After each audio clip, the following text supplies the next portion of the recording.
Coming at you from the Steel City, you're listening to Poor Man's Podcast, Pittsburgh's premier comedy podcast. Your weekly dose of humor, hosted by Chris Hopper and with a new special guest each week. And here's your host, Chris Hopper. Woo! Woo!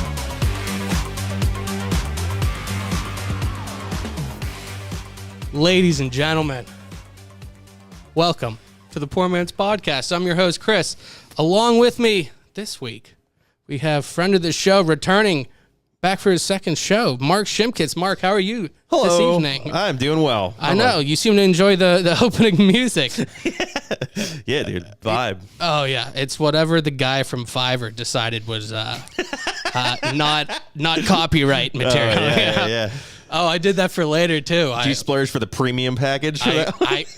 With that, you can't really go basic because I feel like I'm just being cheap if I'm going basic. But I'm not going premium either. I usually go middle of the road. And middle of the road will give you like one or two redos or whatever they're called. Oh, okay.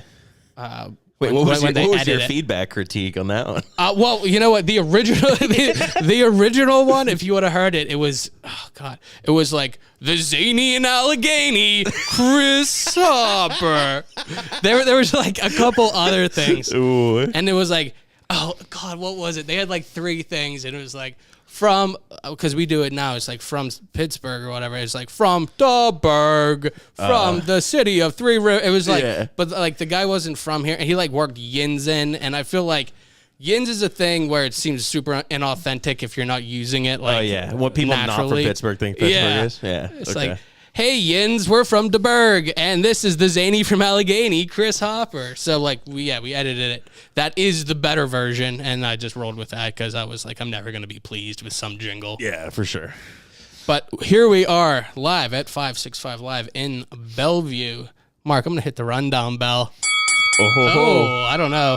I can't remember. Were you just here? You were just here for the second half. Yeah, you were I think I just hit a segment. Yeah, you were the main guest, so we had you on the second half. But this week we're gonna have you for all the parts we normally do. We have our beers of the week.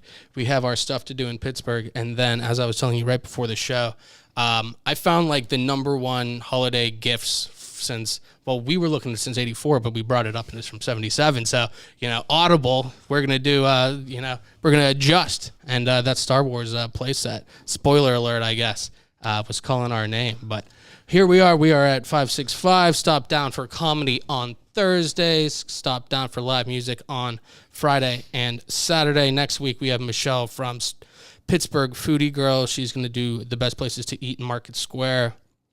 While visiting the Tree and People's Christmas Market. So I guess that's the market down in Market Square. Have you ever been down there?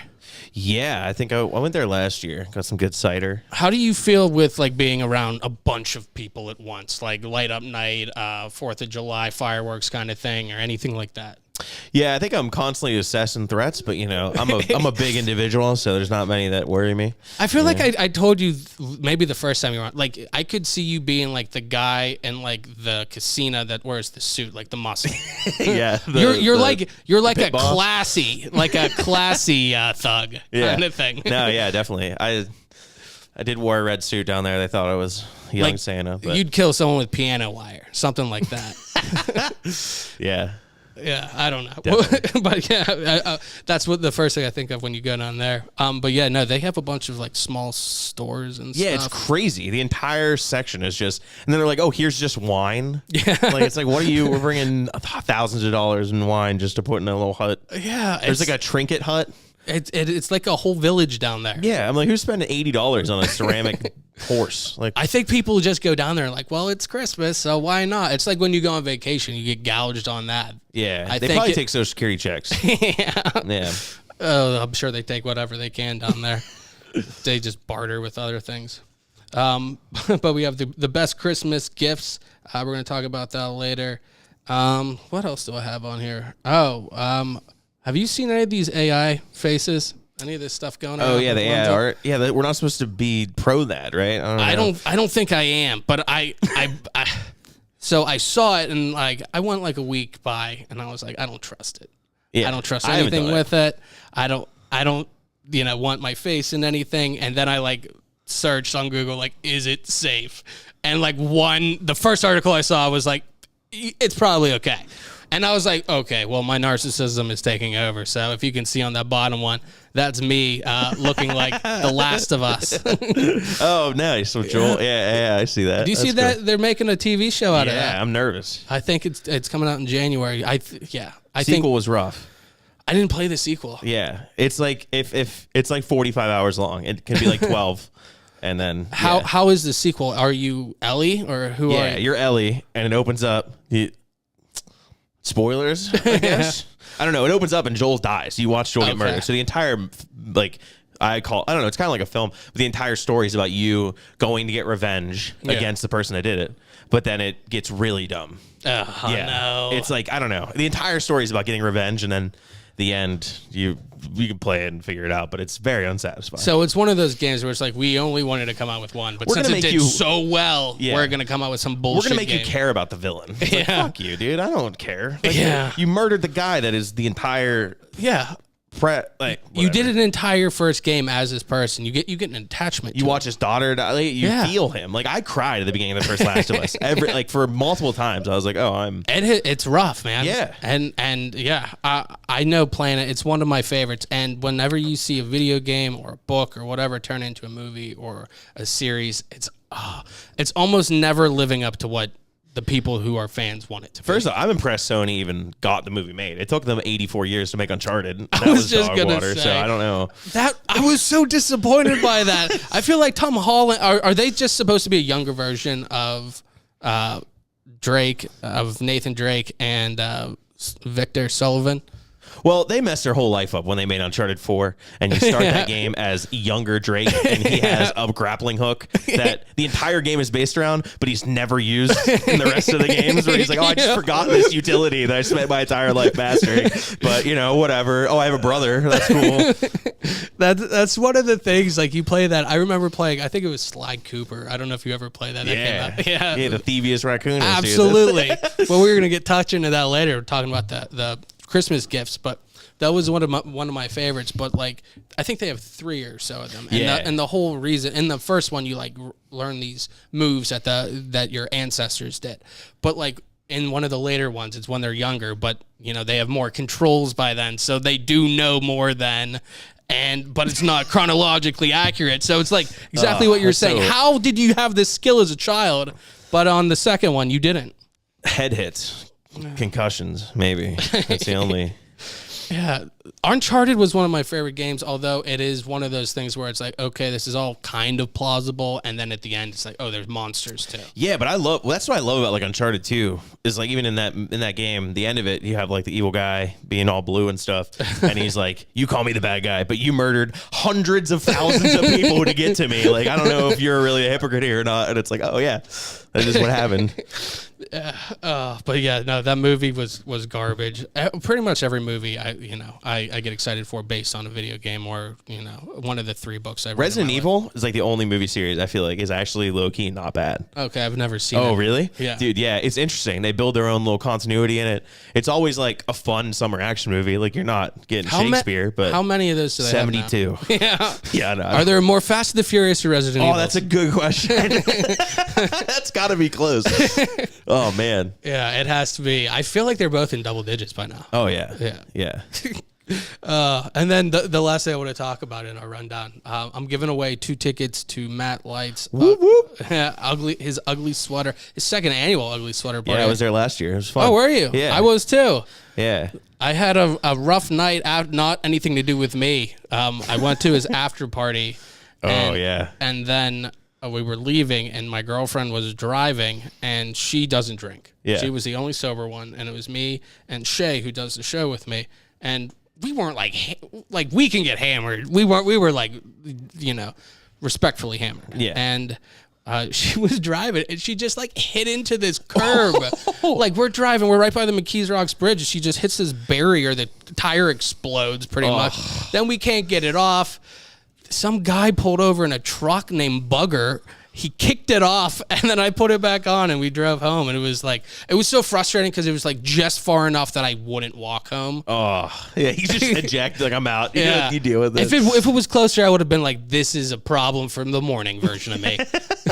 Yeah. Right now, it's I'm going to bed. But yeah, thank you to Bugger once again. But we are giving away tickets to Matt Light's show, and part of that was that you had to follow him on Instagram, follow Poor Man's Podcast. And then if you listen to the show, we're going to give away, or we're going to say his phrase. Now, he came up with a 3-word phrase, Mark. What do you think it is? Hammers. Hammers. I don't know. I love that you said that because Shay and I last week guessed what it would be, and we both said hammers. Yeah. Now, he went with a phrase, so it's different. Knowing him, it does make sense. He's going with "Here we go." So the winning phrase for Matt Light is "Here we go." Original phrase. Yeah. Coined by Matt Light. Yeah. But yeah, so message Poor Man's Podcast with "Here we go," and you can win 2 tickets to see the Ugly Sweater Party with Matt Light, Mike Zidell, and Natalie Moses. I fucking love Mike Zidell. He's hilarious. Yeah. Natalie's funny too. They're all great. Super fun.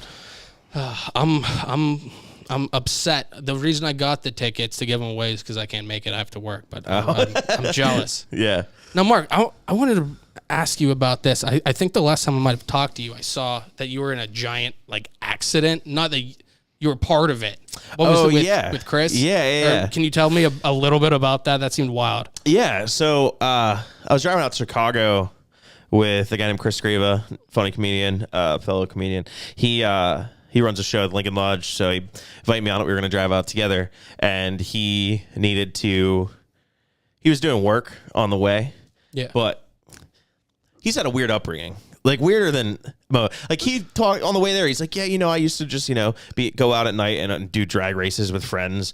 And, I've outrun the cops before. I was like, what? You could do that? Like, that's crazy. Like, he just did this stuff. So he's extra good at driving cars. So I feel like that made this much more chill overall. Because he was driving a stick shift, so I couldn't even drive to, help. Right. Yeah, I've ridden motorcycles. I feel like I can figure it out. But, whatever. So he's driving, and he's on his phone sending an email or something, and I look up and I see a 18-wheeler in front of me, like a big box truck. Yeah, and I see a big box truck on the side of the road. Okay. But since I'm on the right side of the car, I can see that the box truck on the side of the road isn't completely off, and the guy in the right lane is not getting over. So I just saw, I was like, these two things are going to hit. And I was like, hey, man, you might want to look up for a second. And he was like, what? And he looks up, and these 2 trucks hit. And so then he just immediately kicks into he just kicks into foundational brain, and he's just doing all kinds of crazy stuff, downshifting, and we slow down. The car in front of us, the truck, the big box is bouncing back and forth, bobbing and weaving. And I'm just sitting there what's happening? And I never felt unsafe, but I probably should have. And we end up falling. We get to the point where we almost hit the truck. We're a centimeter away from the bumper. It goes into the ditch, and then we go into the ditch next to it. And I'm like, we should move our car, because the entire back side of the thing is angled over. And I'm like, this thing might fall. It's weird. Yeah. So then we get out of the car. The guy gets out of his car. He's wearing Crocs. Weirdo. And we're looking around, and it's at this point, everyone stopped on the highway. It's full Walking Dead. I walk in the middle of the highway, there's debris everywhere. We go around the corner, and we see the entire side of the box trucks ripped open. And I'm standing there, and I look down, and I see a TV box, a 48-inch LCD TV, and I kick it, and I'm like, oh, there's a TV in there. I was like, that's so sad. Yeah. I don't know why that was the saddest thing to me. And so we just see it wasn't just filled with heroin bags. Dude, we were like, what if it just wrecked? A bunch of kids came out. It'd be crazy. Yeah. But so it sucks. So then a cop comes and he asked us what's going on. He was like, oh yeah, I just talked to that truck, and he said he had a flat tire. He's waiting to get help. I talked to him 10 minutes ago, and then this guy ran into him. Yeah, it's crazy. And it's crazy how quick truck drivers snap into action. As soon as everyone realized no one was dead, then everyone got out of their trucks, and just started with huge brooms just sweeping up the highway. And I'm helping them clean and move stuff out of the way. And I'm like, this inconvenienced us. I need to find a souvenir. So I took a big thing of duct tape and I gave it to my buddy. I was like, yo, I got a reward for us. And I didn't realize the guy that wrecked into the other car was sitting there looking at me from behind. I was like, oh, that's unfortunate. But yeah, and we got a police escort on the opposite side of the highway to get back into the road and off on the thing. That was kind of sick. But yeah, it was just, we were so close to being in such a bad situation. Like if I was in my Elantra and ended up in the middle of the thing, we'd have been screwed. Because we were in a truck, we were able to like get out super chill. It was such a weird experience. From the pictures I saw, it's incredible that nobody was dead. It's like the Fern Hollow Bridge collapse thing. I'll have to give you some photos if you want to throw them like this. I'll throw them up too. Yeah. No, it's super nuts, dude. I was like blown away. And it's just, the entire side of a box truck was ripped off. Like it was debris. It was so crazy because we were there for like 45 minutes and it felt like 10 because things went down. I was like, whoa. And I'm just like, I'm in the middle of a highway. Like, and it's just, I'm safe because all the damage already happened. Like, I don't know. It was weird. The cop came over to us. He's like, I just got to ask this. Were you guys wearing seatbelts? Like, dude, it was weird. Okay. If the answer is yes or no, what like, just so you can do an inventory? We're going to lie. Like, if they were going to tell you we were. But if we weren't, we would have been through the windshield probably. I had my seatbelt on, but I was doing a bunch of blow. Yeah. Like, obviously you're going to say, I had my seatbelt on. But that whole thing, when I saw the pictures, I can't believe nobody's dead. Yeah, I was like, it felt weird to even talk about it because I was like, nothing happened. It's not like our car got messed up. We just happened to witness YouTube and we were just like, oh, this is cool. This is interesting. Yeah. Well, we're glad to see you alive and well, Mark. Yeah, me too. It was the first road trip I went on probably like 2 or 3 weeks after that. I drove some guy to a gig in Ohio. It was like a 4-hour drive. And halfway through that drive, I was like, oh, I'm starting to feel a little bit of like, oh, I should be careful. Like just that. But other than that, you had a near-death experience. Now you have this sixth sense. Yeah, I guess. I don't know. That's the thing is I never felt fear. Like I almost had like one time I was a kid and I was going to run across the street because the light went from like the red stop to the walk sign. Okay. And my dad was like, go. And I went to go take off running as a kid to be like, oh, quick. And this drunk guy in a truck like almost killed me.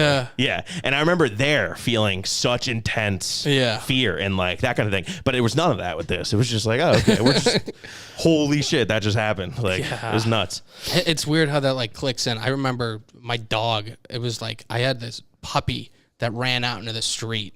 And like I watched it get hit by the car and like roll in the wheel well, and like he was alive, but just in the street, and like just like the thing that like you don't even realize what's going. Like you pick him up. I mean, I got him on the side, and we got him to the hospital, but just like I don't know, you don't even think. No, everything happened so quick, and that's what I thought was interesting. Is I saw it's like some shit on Facebook, and it was like, look, if you know someone that has a gunshot wound or like a stab wound, don't start filming it. Every second counts. And I'm like, holy shit, we have to like say that now.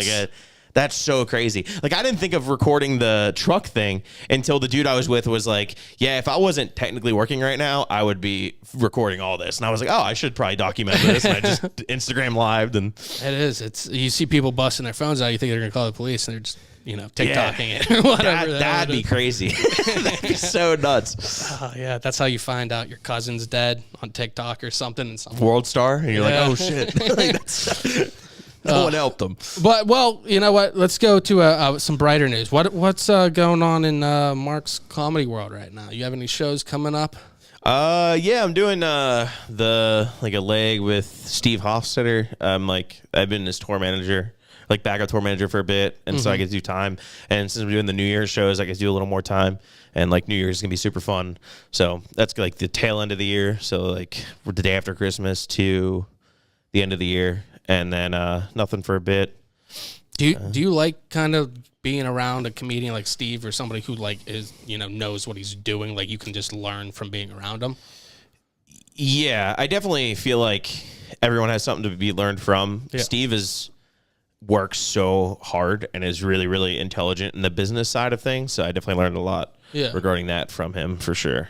I saw the Arts Foundation there just got a mural on the side of the wall. Yeah. Dude, it's crazy. People were pissed off in the neighborhood. Yeah. I was like walking out of there the other day. I don't remember what I was doing, but I was going back to my car and I heard the neighbors being like, we only have like 2 historic buildings in the neighborhood. It's the firehouse and the church. And he's just graffitiing all over. I was like, dude, what do you mean? It's like a mural. Like it's, I don't know. I was surprised. People were like actually heated. Like it was like one guy. I think it's like 1 or 2 people, but. That's so wild that you like walked by and heard that. Oh yeah, like, they had no idea I was a part of that. They were just like, I was like, oh, it's fun. That's so, like something that like if you were being in a movie, you know, the protagonist would walk by and hear like the neighbors. Yeah, I just get to my car and just start crying, or just, like, start screaming. But they do. Are you part of that thing they do on Sunday? They have it on the Patreon. They do the. I've been hosting that the past couple weeks. Okay, so what is that for anybody who might be interested in that? Yeah, so basically, Steel City Arts Foundation is a thing that was started by a guy named Steve Hofstetter. He is trying to, I don't know, give resources to artists in Pittsburgh. So like you can rent out stuff for free, like cameras, PA equipment. Yeah, whole podcast studio, that kind of thing. They have a broadcast studio in there where members and like people that are invited can go do a mic that is anyone that wants to watch it. You have to donate like $7 or like I don't know, it might be like $4.20. There's something called like the 42 Club. Some baseball player with 42. 420. Yeah, Jackie Robinson. Yeah, I think. Yeah, there we go. Some the entire MLB wears his jersey on a day. Yeah. The only baseball fact I know is that some guy tripped balls and threw a no-hitter, and that's hilarious. Doc. Jesus Christ, he was on the Pirates too. Yeah. He's like, oh yeah, I'm just tripping balls. They're like, you know, you have a game today, and he's like, oh yeah, let me just be perfect. Hold on. I've tried tripping at work. Doesn't work so well. I tried doing that. No, look, a pirate did it, dude. I figured it up productivity. I tried doing acid work at the wine cellar, turned into a castle, and I was like, there's crocodiles in here, and I can't speak, so. But Silicon Valley does it. Yeah. So I don't recommend that unless you're, pitching for the Pirates or whatever, because really, you got to get asses in the seats somehow. Yeah. But anyways, if someone donates to the Patreon, they get access to Doc Ellis. Sorry. Yeah, no, there we go. Yeah. No, I should have known that too. But they get access to every Sunday. There's a new material or newer material. So everyone goes up and does newer material, and then the comedians provide feedback. And there's a guest comedian that is typically like a touring headliner, usually, that'll come in and give feedback as well about just ways to improve the jokes, things like that. And so it's really interesting. You get a lot of constructive feedback. I've definitely had like 1 or 2 bits actually come out of it by the end of all of it, but it's a fun writing exercise to like tag other people's stuff as well as do your own. And is that something you like to do, to like also listen to other people's and give feedback? Because some people might take that like, oh, I don't want to help anybody else, get ahead, kind of. Yeah, no, I mean, it's definitely like I have given an idea for a tag to people, and they've really like, oh yeah, no, thank you, and then just never did it and like completely ignored it or whatever. But like, I generally, it's good to like listen to friends and then hear something and be like, oh, how about this idea or this thing? Because when we write, like most of comedy and most things are collaborative. Like it just depends on who you collaborate with and who you talk to. Because most people are talking to other people and picking around ideas and that kind of thing. I don't know. I definitely, I with the friend group I have, we are all like, give us any ideas. Because when we write something, it's like we have this process of thought that goes into it. And it's like, that is our structure that we can think generally is like, this is the joke I have. This is the way I'm going to go through it. And this is the way I'm going to keep working on it. And until someone else comes in and say, wait, have you thought about this angle? Or have you ever tried that? Then it's like, oh, now I can actually go back and restructure, rethink things because you're not as married to that one single idea. And I feel like you can come back to things and restructure them if you take some time away from it, if you're really beating it into the wall or whatever. But yeah, so people are always beneficial in that regard with sharing each other ideas and stuff. And I think the problem that people run into a lot, though, is when you write a joke or write a tag for someone, you can write it in your own voice instead of theirs. Right. So it's like, I could write something that I would say, but not what they would say. And then it's just a waste of time for them. Yeah. And so I think that's a very important thing to keep in mind when providing like ideas for jokes and things like that. I think that might be good for, anybody, especially like, I only speak for myself. I think that would be good for me, hearing other people's points of view and just a different angle, like you were saying, even if you don't necessarily take their advice, like you're hearing different views that you're not thinking, because you do have kind of one line of thinking. Yeah. And I get that, like, okay, maybe you throw it out and then come back because you think of something else. You're like, oh yeah, maybe that might work into that thing I thought of before. But you have to also think that you don't know everything and maybe be open to other people saying that too. Yeah, you can't be like what do you know kind of thing. Yeah, it definitely sucks to get criticism at times, Yeah. especially if it's delivered in a way that's unexpected or something like that too. So yeah, it's definitely interesting. Do you ever have you get the criticism and you're like you know nothing? Why even? That's more of an interesting question. There was a dude that was like giving feedback that was like, you should do this. That was what he said to some people, and I was like, you can't be telling people shoulds, dude. Yeah. Like it's so subjective. Like there's very few like shoulds, I feel like, in comedy. The one I usually will tell people is like, if people will come up and just do jokes about horrific subjects all the time, and it's like, if you're gonna do that subject, I believe that if someone is experiencing whatever that thing is, whether that's like, I don't know, whatever, a handicap, whatever, you need to believe in your heart of hearts that they would love that joke, like objectively. And so it's like, and then when I talk to people about that, they're like, yeah, maybe I shouldn't, like, or like really rethink it, because I think it is such a high pressure thing. Yeah. Like trying to get an audience to like you when you're doing like stuff that's questionable is definitely just a tougher task. Yeah. But it's fun. I mean, it's so much fun to make people tense and awkward and then just release it and just get people back to having fun. Oh yeah. No, yeah. I understand that. In my limited experience, I was doing a kind of a prosthetic joke. Yeah. And it wasn't like anything for anybody else, but it was like, for me, if I had prosthetics, I'd make myself like 5 to 7 inches taller. Oh, nice. But like, but I started it and like, I could see some people like, don't say this. Yeah. No, it's super funny. I've been working on a joke where I'm talking about like meeting, when you meet your girlfriend's parents, like when you're a kid, it doesn't mean anything, but when you're an adult, it's like a big deal.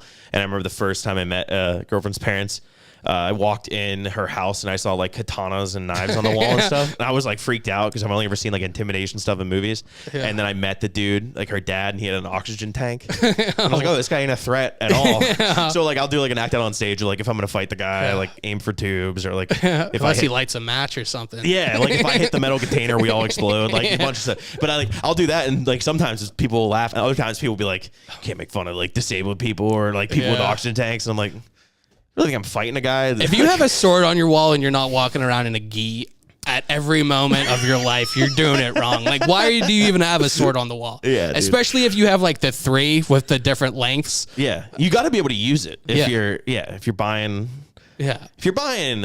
swords that are worth more than your car. You probably should know how to use it. That's I don't understand. I mean, I guess it looks cool, or I don't know. Yeah, I don't know. Why, Mark? Why do people have swords? Why do people have swords? I don't know. Mark, my mouth is getting dry, so maybe we should move in. Let's do it. To our beers of the week. Now, I don't think you were here to do the first part because you were our main guest, but this week you were the total package. So I will taste my beer. I'm doing Helltown. I'm going Lattice, I believe it's called. It's 4.8% New England IPA. Ooh. You're not an IPA guy? No, I've never heard 4% for an IPA. That sounds low in a way. It is. It's very low. This is actually the lowest one, and that's why I grabbed it, because I normally do like 8%, and I was like, maybe just drink 3 of these. So I'm going Lattice, so I'm going to taste that. Or excuse me, Lattice. Okay. It's super fruity. It's very light, like Mark was saying. It's 4.8%. Some of the other ones, I got this pack from Helltown.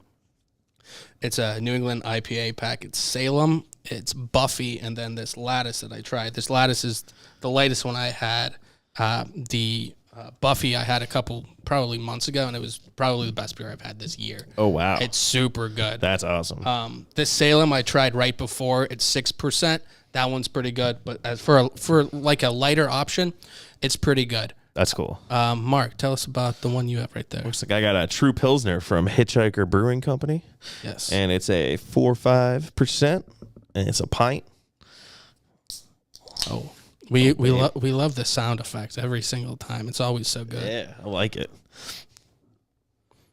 Mark's trying it for everybody just listening. Interesting. It's definitely lighter. Definitely goes down super smooth.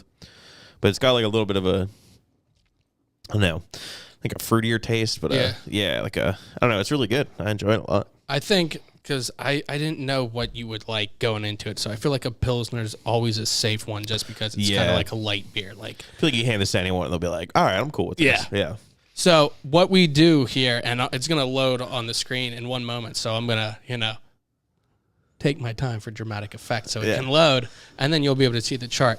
But we rank our beers according to the Guy Fieri Richter scale of flavor. Guy Fieri. Okay, there you go. So you can see so the top is actually the best, and the bottom is the worst. So level 1, or sorry, the other way. So the top is the worst, and the bottom is the best. It gradually gets better. Okay. So Gangster's level 1, Out of Bounds level 2, Shut the Front Door is level 3, and Flavor Town is the highest at level 4. How many Flavor Towns have you given so far? I'd want to say 3. Okay. I've given Buffy.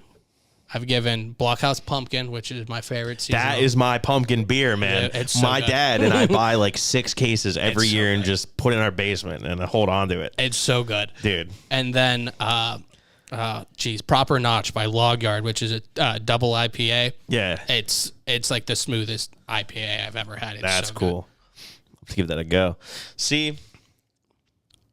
So for my lattice, it's super. I could drink a million of these, but like he was saying, it's 4.8%, and that's a light beer. That's like a Michelob Ultra almost. Yeah. So I'm gonna go with. Shut the front door. Pretty good. We're going Shut the Front Door. Yeah. It's a level 3. It's super good. You could drink these all day. Helltown doesn't make a bad beer. That one I had earlier, that Salem, that's really good too. That packs more of a punch, but this one, even for people who aren't big on the IPAs, this is a good starter IPA. If you want to try IPAs with some training wheels, do the Lattice. Mark, if you look at the scale and then how to rank your Hitchhiker, what is it true? See, that's a tough one. I think there's nothing too special. But it's solid. Yeah. Yeah. Like if I wouldn't be opposed to just having these always on deck. Oh yeah, for sure. Yeah. And I feel like it'd be great in a summer day and a winter day, which is hard for a beer I agree. a lot of times. I went with some lighter beers. You see a lot of the heavier stouts, the porters, Bocks and stuff this time of the year. Yeah. I went with some lighter things because I like a refreshing one, Definitely. Yeah. After a day, like I've been doing, today's been a long day. This is a great follow up to that. So I feel like giving it an Out of Bounds would be too low. Okay. So I feel like it has to be a Shut the Front Door. Shut the front door. Pretty good. Shut the Front Door, ladies and gentlemen. That's double Shut the Front Door. Yeah. That's double Shut the Front Door. And for the Salem, just for shits and giggles, we're going. I mean, it is out of bounds. It's Out of Bounds. It's pretty good. Oh, okay. All right, Mark. Let's I want to do the stuff to do in Pittsburgh next just because the Christmas stuff is probably going to linger a little bit. So we're going to do our stuff to do in Pittsburgh segment, and I'm going to bring that up. Do you promote the Nerd Nights, Kingfly on those? I think we did one Yeah. either last week or a couple. There's a lot of There's Kingfly one recently. ones. Yeah. Kingfly does a lot of stand-up shows and stuff there too, don't they? Or maybe you. Oh, Kingfly. Yeah, I meant what's this? Maybe is it Spirit? I don't know. It plays in Lawrenceville. That's it, like down by the rock climbing gym.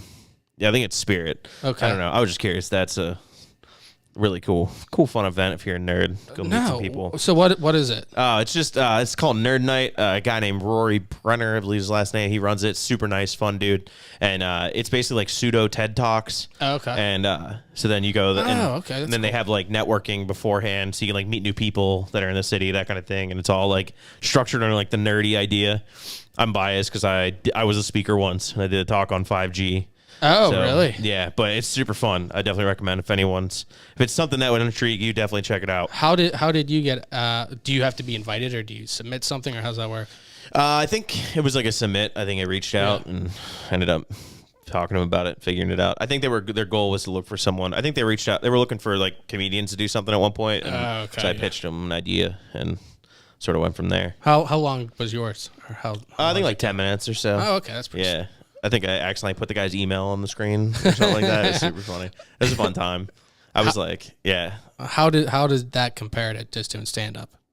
How did you like doing kind of a more educational formal thing. Yeah, I had a lot of fun. It was actually I did the presentation in a way for a job interview when I got out of college, and so I was like, oh, it's like kind of a nerdy thing, so I'll go do that.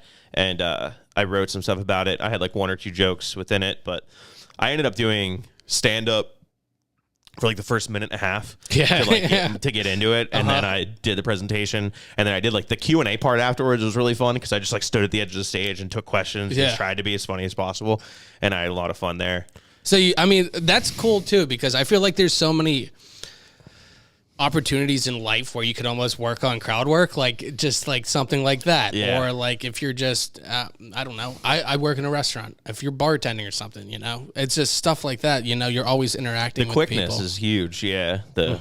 Yeah, I did improv for a number of years, so like I think that definitely helped me out. Oh, I'm so glad you brought that up, because I wanted to ask you. I always see that you do, at least when you're hosting mics, or I think you did an actual show with the there's like you just pull a subject out of a hat kind of thing. Yeah. So how's that work? You just go up and your time is just you riff on whatever the hell it is? Yeah, so the last Tuesday of every month is a showcase at Willow Station Restaurant and Bar. We're doing some rebranding, and we're going to be making it so if you sign up online, you get a free beer if you reserve a ticket, basically. Yeah. Then yeah, it's gonna be super cool. But the reason why we ended up with like a themed weird mic after is because like after a bunch of audience finishes a show, they don't really want to watch shitty stand up play open mics. So it's fun because we'll get the audience to write down subjects and stuff prior to the first show, and put all that stuff into a hat so that all the people as soon as the show ends, we go right into an open mic where that is the way it works. So the open micers will pull out 3 different topics. You choose one, put the other 2 back, and then just talk about that for 2 to 3 minutes. And you can come at it from a bunch of angles. You say it's a car. Yeah, okay, you can do a car, but you can talk about wheels, you can talk about roads, you can talk about manufacturing, whatever. It's just, start at one point and then taper off from there. And I feel like it's like helped everyone, like a lot of weird little subjects. Plus the audience wants to stay because they're like, oh, I wrote this down. I want someone to pick it out and stuff. Yeah, and we've actually had a lot of fun different times where I think you had Seneca on the show before. Yeah. So him, and then there's a guy named Blake Scala. I don't know if you've ever had him, but I haven't. I'd like to have him. Every time I've seen him, I've laughed. He's one of the funniest people in Pittsburgh. I love him so much. Yeah, I don't know him. I'd like to have him on. Yeah, but they basically did like a bumping mics where they went through the rest of the subjects at the end of the night and just started talking about them back and forth. It's super fun, and we'll do like different theme nights. Like one is a roast thing where they'll like on the TV above where the performers are. The people that were on the show can text a WhatsApp group and like put live messages above a person, roasting them and talking about different stuff. And so that was super fun. Last time we did that, the owner of the bar got up and did his own set. Like one of the patrons, they've seen my set so many times, they went up there and tried to like faked in my set. It was like just super fun and wild and dumb. And that's we're all about just having fun. That's one of those things that like I think a lot of people in Pittsburgh don't take advantage of. Like they do a bunch of different mics in the city,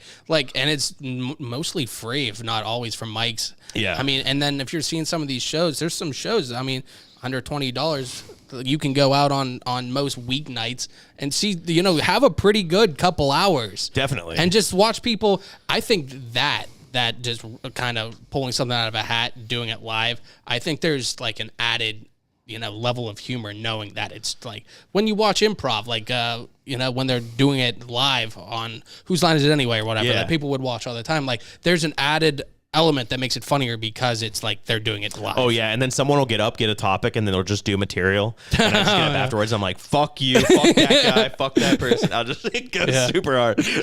Cars. That reminds me of my uncle who drove a car once. Also, he did. Horrible thing. That's what you were getting at earlier. But let's do the stuff to do in Pittsburgh. Awesome. And I'm gonna drink some more of my beer.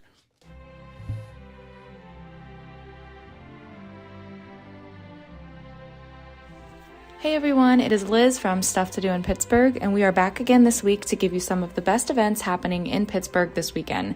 Now, of course, the holidays are in full swing, and we have a ton of holiday events, starting with the night before Krampus happening this weekend at Necromancer Brewing. There's going to be beer, shopping, tattoos, and of course, all the good vibes. You have to check it out this weekend. Now, if you are still in need of checking some things off your list for people this weekend, we totally recommend to check out How You Wear It Holiday Market. This is local vendors, handmade goods, and it's the perfect place to pick out that Christmas gift. And if you're looking for some fun this weekend, check out the Funk Night at Cinderlands in the Strip. This event sounds so much fun. There's going to be some disco, there's going to be great music, and there is only $5 loggers during the show, and there's no cover. So it is the perfect place to kick off your weekend. Now, if you want details on all these events and even more happening this weekend, check out our weekend guide. See you guys. Ladies and gentlemen, there you have it. The wonderful ladies from Stuff to Do in Pittsburgh. I am so pleased because I put music under it this week for the first time. Oh, that was the first time thing. That was the like, first this is time. pleasant. This is hype. This is a Christmas spectacular. Well, I had Dustin Dowling on last week, and he mentioned it to me like, that's a good segment, but it's missing. If you put a little bit of light music under it, I think it would pick it up a little bit. Yeah. And I can't agree more with him. I feel Definitely. like it added. I typed it up. I did the royalty-free Christmas jazz or whatever, and went to Fiverr, got them. yeah, I got the cheap one on that one. I got no redos, or I can't remember what the hell they're called. Revisions. Yeah. There we go. We Redos. got there. There we go. Now, Mark, out of the three that they listed, there was Night Before Krampus, How You Wear It Holiday Market, and Funk Night at Cinderlands. Of those, which one sticks out to you? Definitely How You Wear It Holiday Market, just because they said you can have breakfast with Santa at 12:30 p.m. Oh wow! Well, yeah, they go later than McDonald's. Yeah, dude. I don't know, like 12:30 and breakfast. That sounds correct for me, but not like children. That's like, brunch to lunch. Yeah, that's dinner for like some people. That's if you're like 80 and above. yeah. But for sure. I didn't even catch that because I was so focused on doing that. Yeah, I'm reading it. Now, one of the good things about the three events that Liz picked for this week, there's a Friday one, there's a Saturday one, and a Sunday one, so you can go to all three. I also think what's great is that they have everything for all different types of audiences in each of the ones this week, too. You got some kids for that. They can go down there and meet Santa. If you're trying to party and get laid, you can go down on Friday. Yeah. Oh, yeah. They have everything. There's usually a beer crawl. This has been the longest drought without a beer crawl, but I guess it's... Oh, World Cup's still going on? I think so. Final soccer match? Let's go. Yeah. So I think Monaco, Jesus. Monaco. Monaco's playing Bridgewater. I think Monaco and France and Croatia and Argentina might be the final four. Okay. And I only know that because somebody told me that earlier, so I'm only going based on what some guy told me. That's how most information is. It's fine. Yeah. I feel like that's how, they saw TikTok on it that your friend watched, whose mom saw it, who told their friend, who told you. I support not finding out facts via Google. Like, we just need to go back to... That's the thing. It's so easy to look. Yeah. But it's so easy to not. It's more easy to not look, I guess. Yeah, maybe. Everybody I know now is like, I gotta look it up. Even me, half the time. And it's like, we could just ponder. We could just be like, let's find an encyclopedia. Let's go real hard. When's the last time you think you used an encyclopedia, or have you ever? I definitely have before.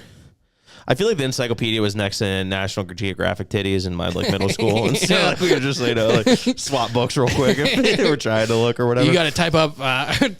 You got to search the World Book for areola. maybe you'll get a dissection. They took the A book out just because. Yeah. I know what a. I don't think I've ever sincerely looked something up other than just oh, this is a neat relic. Look what information's in this. Yeah. Yeah. My aunt gave I guess me and my family an encyclopedia set from I don't know. She gave it to me in probably 2003, but it was written in 1952. Ooh. And the pages were I don't know, turned to dust as you would turn them. I feel like that's one thing that it's cool to have the old encyclopedia set, but it also is that's probably some good propaganda. Lead paint sticks to the wall better. You know? Yeah. Yeah, cigarettes. They're healthy, dude. They're good for you, dude. It's part of the dairy and meat and cheese or whatever. That's not cheese. What's on the food pyramid? Yeah, the food pyramid. Maslow's There's hierarchy. dairy. Yeah. Yeah. I don't know.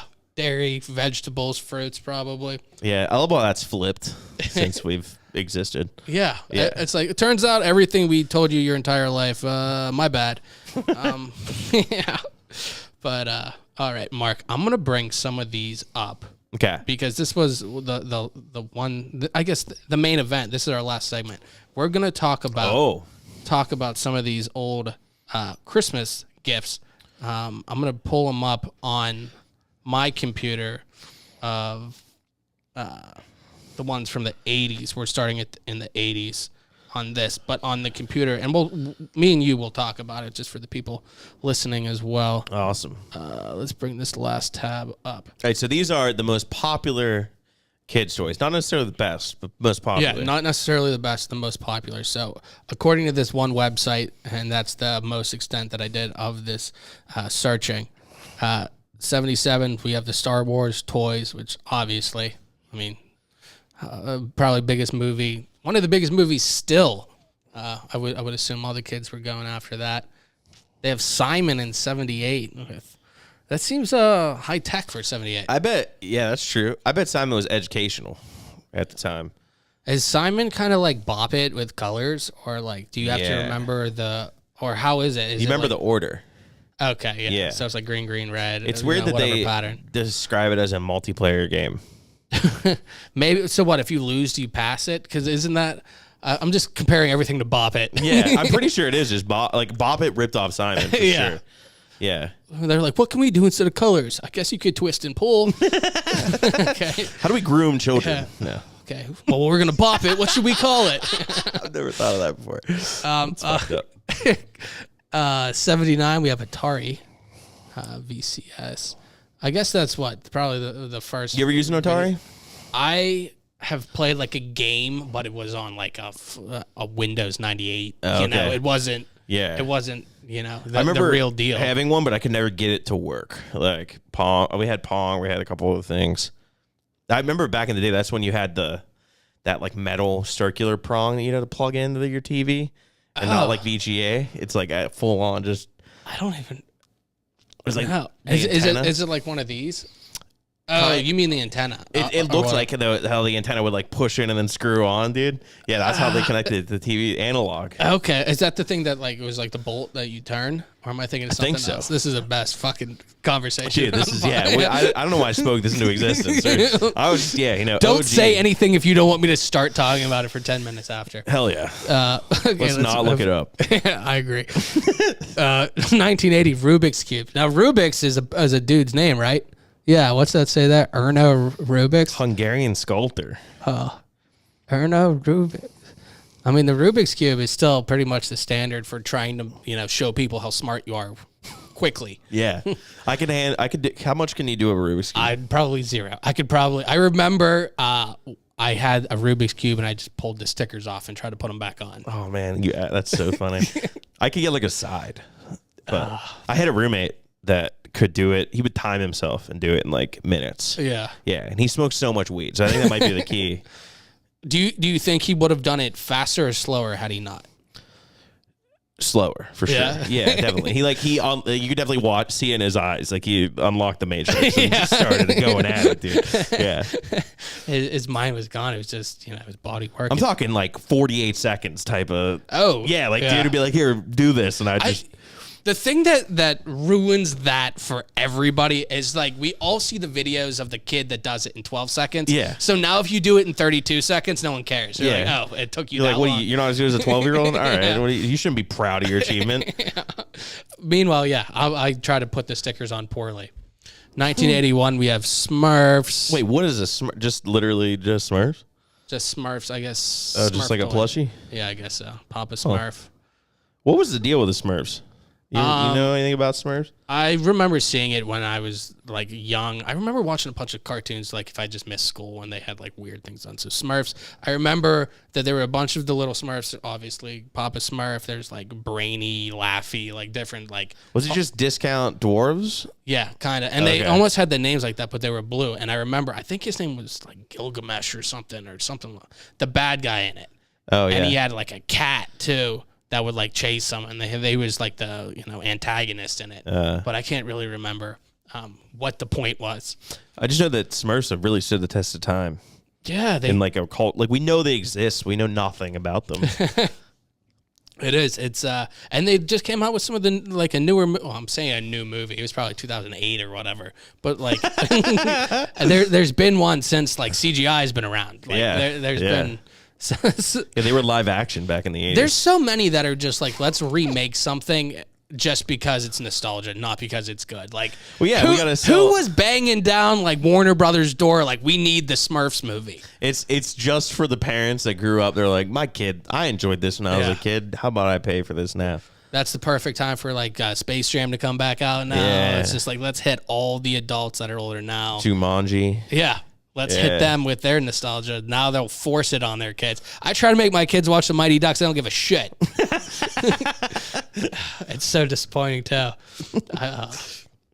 1982, BMX. I feel like that's kind of like if you would look at a bike, like a bike's probably the number one of all time. Like in the 30s, bike was king. Next to yo-yos and jacks. See, but BMX was like, they're structured to be able to do jumps and stuff. Yeah. The only reason why my brothers were into it. My brother Sean, if you Google Sean Shimkets, you will see like the craziest shit. Because he built trails in his backyard and used to like dropping off his roof. That's a great like X game player name. Yeah. You need the alliteration, I think, to be a good BMXer or skater.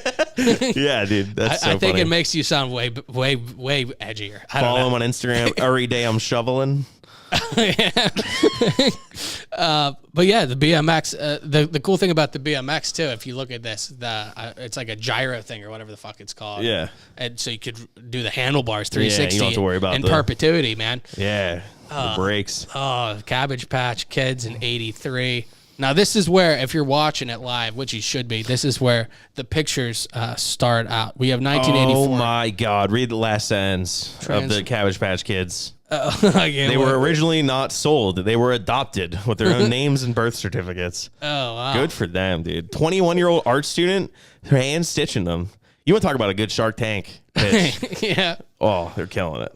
Yeah, back in the day, Xavier Roberts, man, good for them, whoever they were. No, good for them so hard because I feel like that's primarily a girl's toy. Yeah. To make the top. The Cabbage Patch Kids terrified me because I had a cousin who was slightly older and she had like a Cabbage Patch pillow.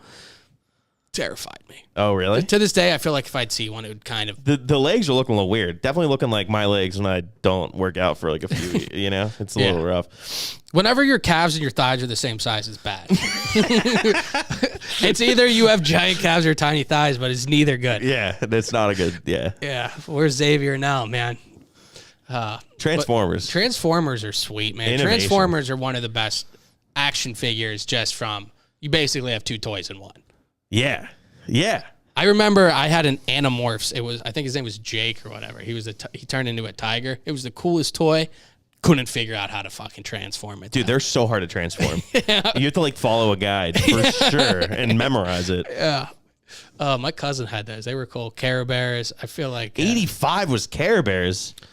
I feel Good like for them. I dude. feel like Care Bears and My Little Pony and even Cabbage Patch, they're all kind of the same thing, just a different species of such. Yeah, they've definitely come back multiple times for nostalgia. Yeah, it's just like, okay, let's have a pony instead of a Care Bear, and I don't know. Oh, now we have another one, Teddy Ruxpin, man. Teddy Ruxpin in '86. I've never heard of this. I've only heard of Teddy Ruxpin in like old sitcoms, like from like, I don't know, the 80s or the 90s. Oh, like wow.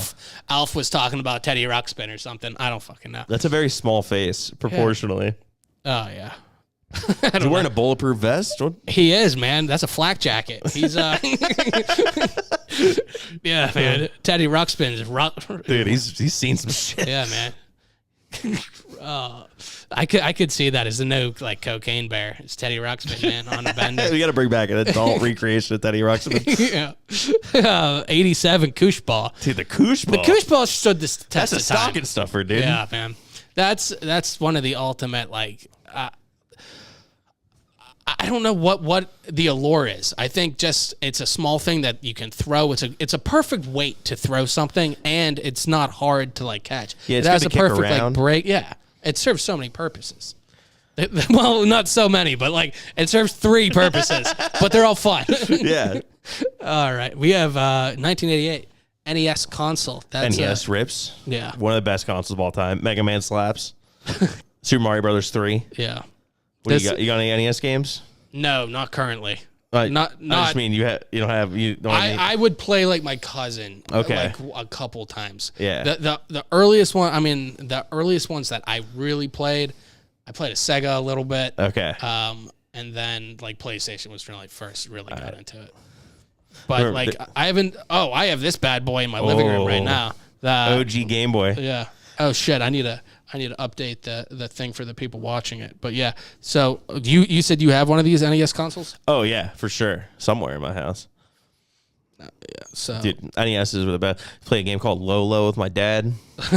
what's that? Just some puzzle game where you're this little blue dude just runs around and you have to push rocks in the way, and then just you like trap enemies and then activate it and then get out after you get like a key. So dumb, but amazing. I feel like some of the best games are like the most basic concepts. Yeah, dude. And all the games back in the day, there was no save files. They're like, here, write down this complicated code that if you forget, it's over. If your mom threw away, you now lost 40 hours of progression. I remember, and this was a more recent one, but for like Grand Theft Auto Vice City or whatever, like I had like, this is for unlimited ammo. This Up, down, tank. left, right, Yeah. BA. yeah, exactly. Yeah. So we had that. 1990. This is the year I was born. By the way, tomorrow's my birthday, Mark. Turning 32 years old, dude. Hell yeah. Not hell yeah. I want to die, man.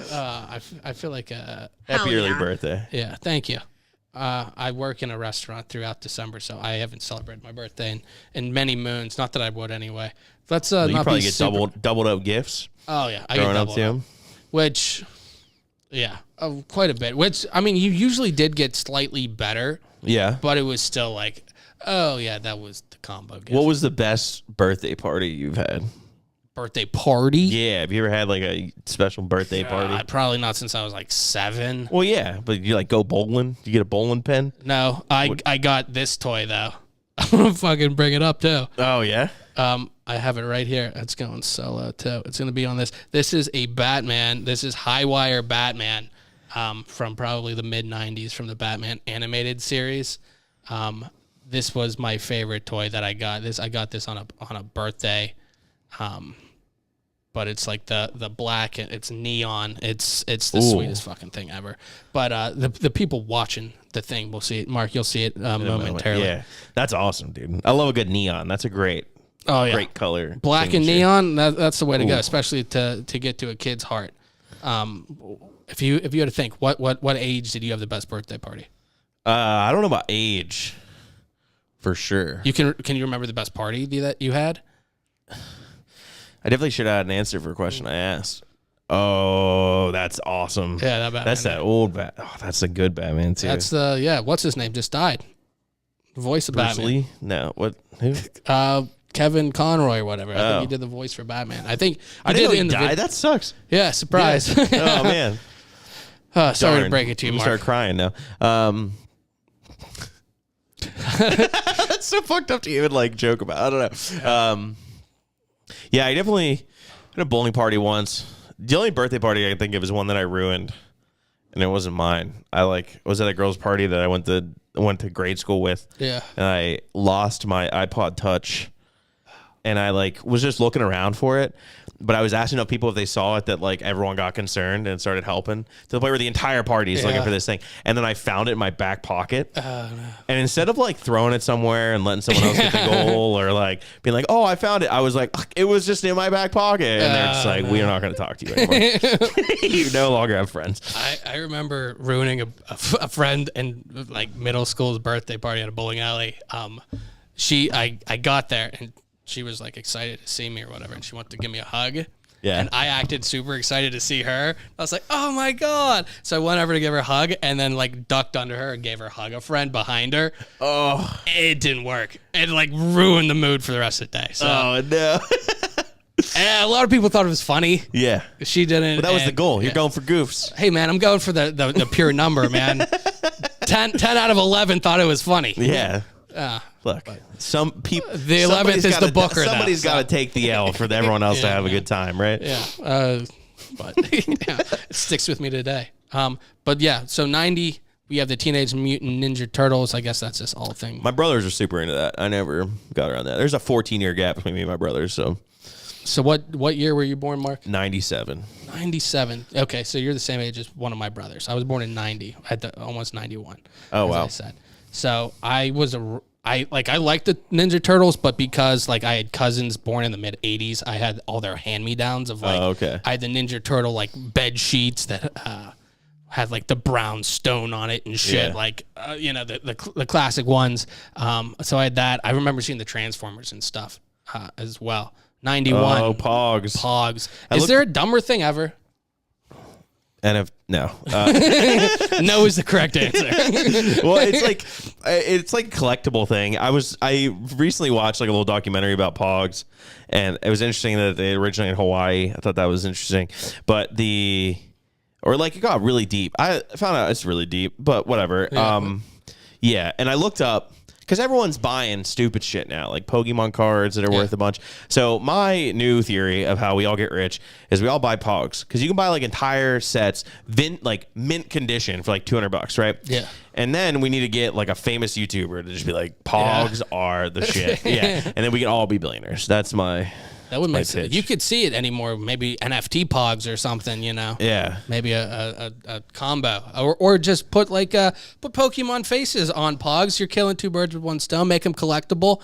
Put I don't know. Jake Paul can do it, and then everybody will be Dude, Pogs were like a problem. That's what's funny to me is like kids came and they were like, "Fucking this kid took all my Pogs." It's like that's how the game worked. I remember they gave away Pogs at Wendy's.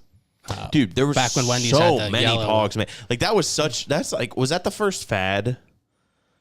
That couldn't have been the first fad. Maybe the first one that we could remember, kind of thing. Because that took over for all intents and purposes. Like silly bands, dude. It took over. And everyone had a billion of them. Yeah. Yeah. I forgot about those. Pogs. God, I don't. They're so dumb. Oh, Barney. We had Talking Barney. I feel like I had that, or my sister. Oh, interesting. That Elmo stole this from them. Oh, I guess. I'm glad you brought Elmo up because we're gonna end up talking about Elmo quite a few times. I have a video of when I was a kid of like if you send Barney some money, he'll send you back an edited video where you're in the Barney video. Really? Yeah, they'll like edit your face in kind of thing. So I got one of those laying around somewhere. That sounds interesting. It's real weird. It sounds like it was probably poorly made back then too. Oh yeah. 93 Talk Boy, which I'm assuming is just the Walkman. Talk Boy sounds like the knockoff movie. Like you couldn't say the brand name of Walkman, so we're gonna say the Talk Boy. Yeah. Yeah. It looks like it's just their own personal recorder. Which is a crazy gift. That's awesome. Oh, yeah. That had to have been the shit back there. Plus, look at the little microphone that pops out. The little holder. It kind of looks like a breathalyzer. Yeah. I remember seeing this in a movie. I can't remember what it was. It wasn't it wasn't The Wedding Singer. It would have had to have been in the 90s. I can't remember what it was. Oh, 94 Power Rangers. Oh. Were you a Power Ranger guy? You were talking about a movie sequel or reboot that was not terrible. Oh, really? Yeah, the new one's fun. Oh no! I only knew the original to me, the Mighty Morphin Power Rangers. Trini right here. I didn't know this. What is this? Trini Power Rangers? Trini was the yellow one. You had Kimberly was the pink one. You had Jason was the red one. Zach was the black one. Billy was the blue one. And I remember seeing snippets of that. Tommy was the green and white one, right? Yeah. Yeah. Wow. You or something like that. I don't really remember, maybe, man. Yeah, But no, those were cool. I remember not that it was a Transformer, but I had this. It was Tommy, the green one. Who was the best, but it was like he had the Ranger, plus you could open up his chest and back and flip the head, and it would be his head without the head. My dad ran it over with a lawnmower. What'd you do? I cried. What else am I supposed to do? I feel like, he did it by accident. Yeah. I thought he was my dad, Sid from Toy Story. He lit him up with dynamite. This was a punishment. Yeah. You're gonna watch this. Watch the white of his eyes, man. I remember we took a Power Ranger once, because my brothers used to make M80s. And I don't know, maybe it was one that was bought. I don't know. But we found him and we was like, oh, do you have any action figures you don't want, and we had them hug the M80 and then lit it and then ran away and watched the it's just explode. So I guess we were Sid from Toy Story. I feel like every boy at some point in his life, if not every kid at some point in his life, I know like me and my cousin would light like tampons on fire of not knowing what they were, which I'm sure his mom was super disappointed in. 95 Beanie Babies. Oh, dude, those are another weird ass collectible that's worth way too much money at one point, and now they're not. Yeah, I feel like we're waiting for like the second swing of the them second to be coming. Yeah. I know a lady that like an aunt that she just has a room of just in plastic case Beanie Babies, like the billionaire baby or whatever. Yeah. It's like just a money sign to bear. Oh yeah. Just big pimping, like just. Yeah, apparently that's the most expensive one. I don't know. They have to know that going into it. Like, let's just put money symbols all over it, and it'll be and worth then release 12 of them. Yeah. Like, let's see, Tickle Me Elmo. there we go. Right, that's 96. I remember the Tickle Me Elmo commercials and stuff. I don't know. Yeah, you want to talk about like a thing that's been recreated in its exact form for 25 years? Like, you could probably still get Tickle Me Elmo on this. Oh, shelf. you're going to see Tickle Me Elmo 2 or 3 more times. on this list. Yeah. That's pretty sick. Elmo's the shit. Tamagotchi? He's timeless. I didn't really know what those were, to be honest. Tamagotchi Probably was because I was something born in that year. that like people, like my family would never buy me that if I wanted that. That's like, okay, You got to take care of a pet and stuff. Yeah, I don't. That's something that other people did. I remember my friends had it. Yeah, you had to like take care of it. I wonder what one of those costed in 97. It doesn't say it on there. My Made a girlfriend bought it. reappearance. She bought a Tamagotchi within the last like 18 months. Yeah, She was gung ho about it for like 3 days. it's like discount Animal Crossing. yeah, way less fun too. Yeah. Tamagotchi 97, 98. The Furby. Furbies, dude. Those are creepy. Yeah, for sure. They definitely. They're one of the things where it's like if you take them apart, like just their skeletal like system of a Furby is terrifying. It's got to be like the origination of like Five Nights at Freddy's, like the animatronic eyes and just they're terrible. I remember like, and I don't know if this was like urban legend, but like it was like they have cameras in there and the Furbies are watching you. Like I remember that being a big thing. And my mom, because McDonald's had like a Furby giveaway, and she was like, make sure the eyes aren't watching you, and like it gave me a whole thing. CIA invented Furbies confirmed. Yeah, now I know why I'm paranoid about things. 99 Pokemon. There you go. Were you a Pokemon guy? Dude, I'm so mad. I played Pokemon a little bit, not a ton, but I ended up buying a collection off some dude and playing with like my friend. Yeah. And then he gave me all of his cards. And so I had this double up collection of just old cards that were like, my buddy is like buying them now and like selling them and all kinds of bullshit. And apparently there's a whole thing right now where people are like, you can't weigh packs, but apparently you can weigh Pokemon packs, at least for like the last set, to tell if there's a rare in it because it weighs like slightly more. Yeah. And so my buddy was just opening up those ones and then selling them. And like, and he was making like a significant profit. And I was like blown away by all this. And I'm looking at one of the ones that are like worth a bunch on YouTube and stuff that he just watching videos that he watches and stuff. And I had 15 grand. In cards. I gave them all to my cousin. I don't even want to look at that because I had some cards my brother had. Well, actually, my kids have all the cards that my brothers and I had. Yeah. So maybe they do. Maybe I'll go. Dude, I was like, I'm like, I have yet to still reach out to my cousin, to my aunt, be like, yeah, does he still have those cards? And be like, if I sell them, I'll give you like 20%. I don't know. I just like, I gave them all to him. And I'm like, holy, I could pay off college. Yeah. With these cards I just gave away. Like, yeah. It was nuts. I It feel blows like my mind. that's one of the things that a lot of people, or like, oh, I just let them get wet, or I bent them slightly. Yeah. Well, I mean, playing with them immediately. You just talk about this idea of like, you know what PSA grading is? No. So PSA is like the thing. People spend like $70 a card to send them into a company. Is that like the mint good? Yeah, grade? so they'll test it and see. So you can get like up to 10. And it's like you could take a card out of a pack and it'd be perfect in the form you got it, send it in, and not get a 10. Because when they printed cards, sometimes they always didn't print them center, and they have to be perfectly printed center. They have to be perfectly whatever to actually get a 10. And so you can spend $80, send in a card, get it back, and it's worth 20. Oh, wow. So, like, if it's just off just that little Yeah. bit, it's the difference between Dunzo. thousands and thousands of dollars. Yeah.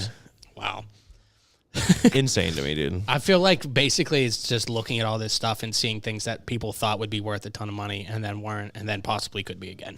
Razor scooters. Razor scooters. You're talking about something worth a lot of money. I have 2 Razor scooters in my basement right now. Scooters, scooters is something I did. I was decent at it because I would like drive. I'd ride around Swissville in like a BMX bike, and like there were just people that would build jumps in the street and shit. Yeah. And like I would have the scooter, and like I just remember fucking like jumping off things, and like I can't believe, like, I don't know. I guess maybe just because I'm old now. Like, I don't know. 5 feet is a big thing to, like, especially for me. That's my height. Like, Yeah, that's nuts, dude. That, like... but I feel amount like of shins- the main thing with just, like, any kind of thing like this, like, as a kid, like, your bones are rubber. Like, it seems, compared to, like, now. It's like, if I nuts. look at a bike, I'm afraid I'm going to break my fucking knee. We're just bombing hills on this back in the day. It's like, Yeah. yeah, whatever. All right. I used to love building a jump and getting off it on my bike. What's this? 2001? We got Bratz.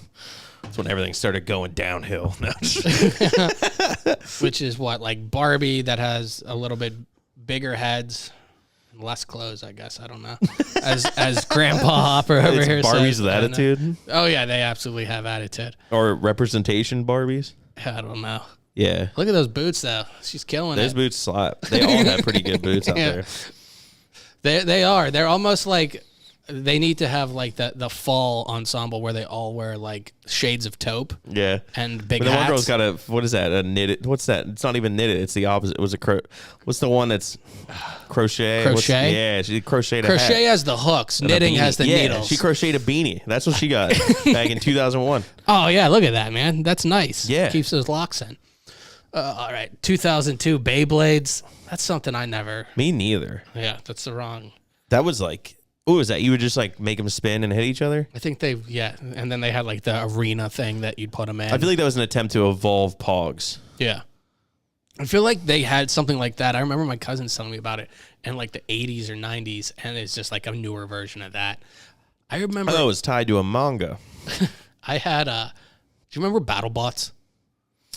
I do know the name. Oh, okay. Well, anyway, they were like the fighting robots, but I remember having the toys and the arena for that. That thing was pretty sweet. Oh.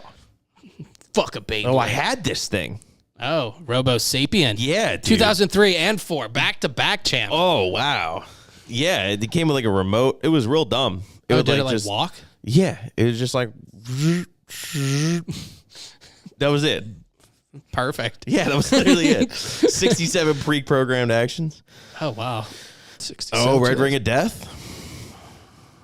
Oh, okay. So what do we have here? Xbox 360, 2005. Wow, so we skipped over PlayStation 2. That never made it, even though that was the best 2002 didn't make selling. Yeah, wow. 2002 or 2002. PlayStation 2, I think may have been my favorite like version of a console. Yeah. Like I love the PlayStation 2 games. It's probably the one I played the most. Like I was a huge fan maybe of that's what it is. Ratchet and Clank, Yeah. Jack and Dax. There are great games for that. That not a lot of things exist now. I feel like games have gotten worse. They're more beautiful. Yeah. But like the structure of story and all that stuff is just like meh.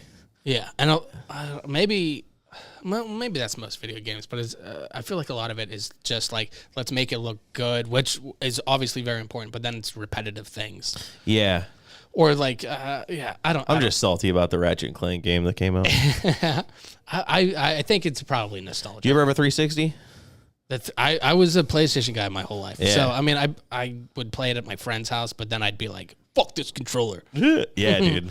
But I feel you. I like the D-pad. I have this PS3 in my living room right now. fat one, yeah. The fat one would play the PS1 You have the and PS1. PS2. You have the PS2 one. Fuck yeah. That thing's still rare. That thing's hard to find nowadays. yeah. That's a relic, dude. That thing's probably worth a lot of money. I had one, and then it like went bad, so I bought another piece at like, I don't know, I was like 15, and I was like, what the? Like, I thought I knew what I was doing, Yeah. and I definitely just made it worse. Yeah. But then I ended up buying another one, like, because I got the thin one for a while, and then Yeah. I ended up getting another one, and yeah, I think I play like the original. I play like, it was Crash Bandicoot and Spyro on it. Nice. Although I did download the refurbished ones or whatever. My PS3 was weird because I there's a semi-sketchy store named MIB Ninja Electronics. I don't know if you ever heard of it. There's like one downtown, there's one in Dormont. And I went to one in Dormont. And I remember I traded a bunch of stuff in and got an Xbox from them. I was like, it was in box, pretty much brand new looking. Then I was there like a couple days later, and the owner of the whole business was like, fuck, I promised this guy an Xbox. I need one. And this is at the time when PS3s were like twice the price of 360s. And I was like, oh, I have one. And he was like, oh, what can I do to get it off you? And I was like, I'm looking for like a PS3 that could play PS2 and PS1 games. He's like, I got you, bring it in. And he traded me a PS3 for that. Didn't play PS2 or PS1 games. It was kind of a shitty PlayStation, but whatever. And so I upgraded in that regard off that. And I remember like booting it up the first time, dude. That thing was crazy. Oh yeah, that's probably my favorite one. Yeah. Like if I had to have one video game system, PS3 is it's great. the PS3 that plays the PS2 and PS1 Yeah, perfect. Games. Yeah, dude, I've spent so much time in Skate 2. Yeah, it's insane. Yeah, you're a skate guy over at Tony Hawk Pro Skater? Dude, I will smack you in Tony Hawk Pro Skater, dude. Oh, I don't know about that. Dude, I've even seen the skills, and I believe, dude. Okay, no, maybe I don't know. Yeah, maybe we'll actually have to see about that one. Yeah, dude, that'd be fun. I do love Pro Skater. I played a lot on GameCube, American Wasteland, dude. That. I used to take a battery and tap the button because I couldn't use my thumb fast enough to tap the button to like do the mission. I'd have to like use a battery. I remember I'd always have to take it and set it down on the table, and then I'd just hit it with my knuckle like real fast. Like what? 2007 iPod Touch. Dude, That's that what was you a were just big talking. moment. Yeah. I think I still have one of the original iPod Touches. Wait, so how many years was it between just being able to record your audio and then that was 93 an iPod Touch, dude? 93 had the Talk Boy or whatever the hell it was. Insane. Yeah, and just like having touchscreens and everything, like phones weren't even like. Dude, cut the rope. Yeah. Cut the rope was the shit. Oh my god! Now we have Elmo Live in 2008. So I don't even Elmo Live, most popular toy. It just claps and waves. It's the same thing. It's the same Elmo. It's just slightly different. Yeah, weird. 2009, you have the Nook. Really? Which what kid wasn't clamoring for a Nook? Yeah, dude. Like what? Let's get a $12 ebook. This has to be just gifts in general, maybe. I don't know. Maybe this blew up. Yeah. I don't know. I can't picture. Okay. iPad. Wow, we're really falling out of control here. There's no way. Yeah. It's crazy how quickly like it went from like here's toys, like here's some building blocks and a train to like here's a fucking $800 system. Yeah. What? Here's the infiniteness at your fingertips. Every single one of these is like okay. Oh my god, dude! iPad Elmo. Every year, yeah. If Apple just made Sesame Street, it would have everything. It would have the Monopoly. Elmo was bigger than Disney at one point. Yeah, Elmo's this is Let's Rock Elmo. Oh, just a couple years apart. What do we have after the Wii U? 2012. I don't believe this website anymore. Yeah, maybe Who bought the Wii U? I don't know. How was the Nintendo Wii not on here, but the Wii U? Also, what is the Wii U? Why does it have a controller? Isn't the whole thing about the Wii being able to move and like have the moving controllers? Oh, Wii U is the sequel, dude. Okay, that then sold what is Wii nothing. U? Wii U is a. I'm thinking Wii U is like an educational system. Wii. That's what was the biggest problem with this stupid system is that it was the PS2 to PS1, but it was the Wii U, and so you could like play on a tab. Then it was how like the DS there was the below screen and the up screen. Yeah. It was basically the below screen for games. Okay. So you could do drawing on your thing. And so that's when you had like Paper Mario or whatever, where you would like draw parts of the game and then put it in or whatever. Yeah. So this was a dog shit console that got released and no one bought it. And so that's why when they released whatever the next one was, they put half the games that was released on that because no one fucking played it. Yeah. So they felt like they were This is horse shit. 2012, dude. What happened in 2012, dude? We all just watched that. 2012 is when we thought we were going to die from the Mayan calendar, right? Oh, maybe. Yeah, you know what we got to do? Play Wii U before we die. Like Mayan calendar sounds a lot better. For sure. Let's Rock Elmo was 2011, and now in 2013 we have Big Hugs Elmo. Dude. Elmo, his fourth appearance on the list. Man, dude. Let's give them respect. At least they only released a good Elmo every 2 years. They're not breaking the bank. Yeah. Oh yeah. They just made his arm move a different direction. His hand moves instead of his foot. I bet he cuddles way harder. Yeah. Well, this Through is the big ages. hugs. How many you think that's like, please don't leave Elmo big hugs around a child who can't defend himself? Oh, man. Yeah, man. Big hugs Elmo could be manslaughter Elmo real fast. Yeah. Big squeeze. Yeah. Okay. 2014 Elsa doll. That's Frozen from came out Frozen 2014? Yeah. Holy shit. There's no nuts. way. No, that makes sense because I remember watching it in my senior, like some class in my senior year of high school, and I graduated in 2015. That's nuts, dude. Wow. Have you seen Frozen? For sure. Frozen's not bad. It's all right. It's fine. There's a couple songs. Adina Menzel has a good Look, voice. man, 2015. Any movie where two ladies kiss, I'm in. You know? No. I know. They never mind them. I'm not, it's gonna be a hard as ice joke. 2015 BB-8. Oh, it's from Star Wars. Olaf, great character. If we're circling back to Frozen for one more time, Olaf is amazing. The voice, Josh Gad. He has a lot of range and talent. Have you ever seen the show? He's only in one episode. Have you ever seen Party Down? No.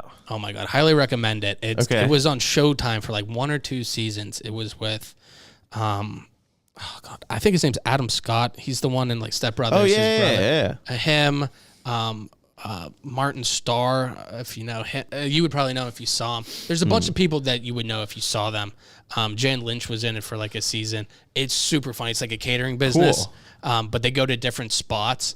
It's like a really good cast of just like people you recognize, but they're not like giant stars. They go to different places, but it's really, really good. I can't remember what the point that I was going to get to with that though. What were we talking about? I think the previous one. What was the previous one? Oh, Frozen? No. Let's see. Olaf? That character? Oh, Josh Gad. boom. Josh Gad was in it. Yeah, That's why. yeah. But no, he's in a bunch. He's in like the Book of Mormon thing, I think. Dude, Book of Mormon. I can feel like I've sing. heard that name a bunch. I gotta see why, but yeah, he seems great. Yeah, I think he's in a bunch of different things. But, Yeah. So we have that one. I don't know the Star Wars guy. And then here we go, NES Mini. So we're seeing the NES kind of on it twice as well. And that is a bunch of parents buying their kid a thing. Yeah. That thing actually was really hard to find for a while because of it was just sold out everywhere. My brother bought it. Oh. It kind of sucked.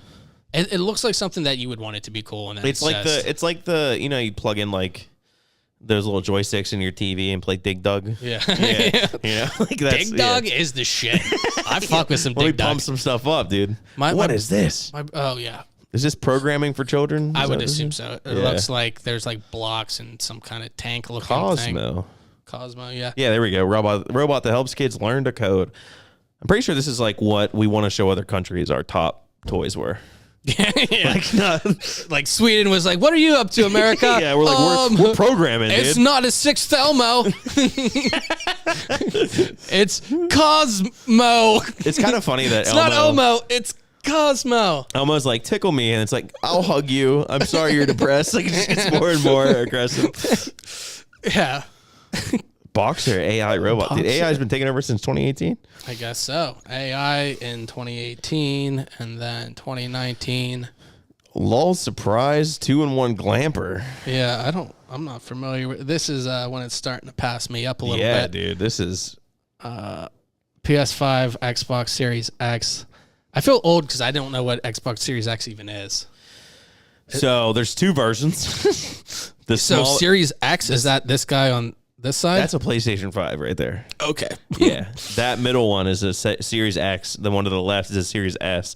The Series S is like a mini upgrade from the old one that is capable of doing a bunch of streaming bullshit. Okay. And then the series, and it's digital completely. Okay. The Series X is not digital and they'll all play the same games. This is a weird thing with Xbox, which I think is severely limiting them.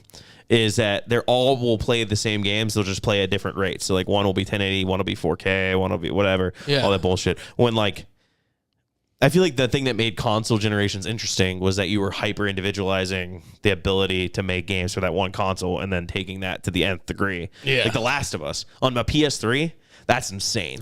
I can't believe that was a PS3. Yeah, dude, that was 128 megabytes of RAM that they're working with. That game, that's one of my favorite games still. Yeah, it's phenomenal. It's beautiful. Like, it's just such a great piece of art and whatever. But yeah, so that's one game I got it. It was one of the, like, if you buy a game or whatever, they're like, oh, whoa, give me your email real quick so I can give you Game Informer. It'll be free for 3 years if you just like me. GameStop, Yeah. please still buy from us. We're still a business. So I got like a subscription or whatever, and I remember reading it and seeing like Pittsburgh in it, like a place. Yeah. You know, the places like the bridges and stuff like that, and thinking just like the way the game looked, like to watch somebody else play it even would be entertaining. Yeah. And it's one of my favorite games still to play.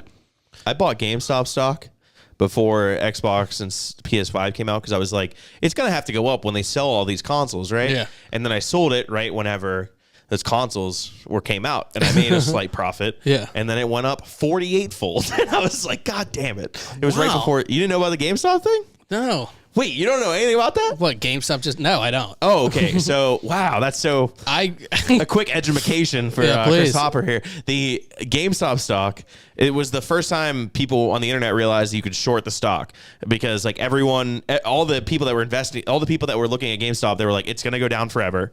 So if we buy stocks at a lower price in the future, we can make money off of that. So everybody started buying a shitload of GameStop stock and holding on to it and not selling it because tons and tons of firms spent millions and millions of dollars buying millions and millions of shares at a lower price. So if you look today, even GameStop stock is high, like significantly higher. It went up to like $300 a stock. Just because everyone's waiting to sell it? Yeah, because because no one was selling it, and there's a bunch of people that need to buy it at a lower price. But they can wait infinite amount of time, so it didn't really matter. But everyone freaked out initially, and that's why it went up like an insane. It was like one of the craziest stock things ever of all time, just because the internet, like everyone on Reddit was like, I'm sure I've seen it, but it was like, it was a really big moment for like one. It was a fad. I feel like that's with anything, like anything anymore. It's like, okay, that was 7 hours ago. You think I care? Yeah. That was the last. What was that? I did look. The number one selling gifts right now for this year, and then we'll wrap it up because we're like an hour and a half in. Oh wow. Yeah, we've been flowing, Mark. This has been a good time. Good. So we have that, and that. So the top three for this year. Did you already see the answer? I have them in front of me. So okay, I'm never mind you. then. So we could guess. Oh well, you know what? You guess then. Oh, I don't know. Elmo. The Switch. Well, that's all of them. Yeah, those are my two guesses. I'm fucking this up. Let's see. It's probably going to be a pandemic purchase, I would imagine. So the top three, and just based on the one thing that I've seen, is there's like a portable projector for your phone. Oh, okay. Number two was a octopus that flips inside out and turns into a different color octopus. That's cute. And number one was and it was probably sponsored by this company, and that's why it's like a portable hand warmer. All right. I don't know. Yeah. We'll give it that. Yeah, I don't know. Yeah. The portable projector is pretty cool. Octopus. Yeah. Pretty sweet. I had, to get back to Pokemon and wrap everything up, I remember I had a Psyduck that was like a Pokeball that you'd unzip and flip it, and then it would turn into a Psyduck. It was pretty fucking sweet. Nice. Mark, before we wrap it up, best Pokemon. Best Pokemon, Squirtle. Oh, fair enough. Good. Not that I thought I'd be disappointed, but I thought, I'm setting you up for something. I'm glad it was one of the original ones, man. Yeah, That's the dude. correct I don't answer. remember the rest of any of that. Psyduck, maybe? Psyduck's the shit, man. Yeah, dude. Unknown Z. I'm back into it because my kids are into it. So therefore, nice. I have to, and I remember everything too. So it's just like, yeah, actually that turns into Machamp, not Machop. All right. But yeah, awesome. That's good stuff. But Mark, thank you so much for stopping on Thank you the for solo having me. show, man. I kind of like the solo show. It was a lot of fun. Yeah, absolutely. Thank you so much. Next week, like I said, I have Michelle from Pittsburgh Foodie Girls coming on. She's going to talk about stuff at Market Square. See if Mark's there. He might be checking you out, making sure you're safe. Always assessing for danger down in Market Square. Yeah. Absolutely. So for Mark, I am Chris. Actually, Mark, tell everyone where they can find you before I wrap this up. Follow me on Instagram at @Shimkets. That's my go-to social media platform, usually. There we are. Yeah. Follow him on that. Send me a message. Here we go for the Matt Light tickets. And for Mark, I am Chris. All I'm going to say is I'm so happy Yeah. that I was allowed to be part of your day. Thanks for listening. Thanks for listening. We hope you had a good time. If you did, be sure to subscribe to the show to catch the latest episodes and share with your friends. We can't promise not to embarrass you. And if you just can't get enough, follow us on Instagram at Poor Man's Podcast 412, Twitter at Poor Man's Pod 412, and Facebook. This is Pittsburgh's own Poor Man's Podcast signing off. See you next week.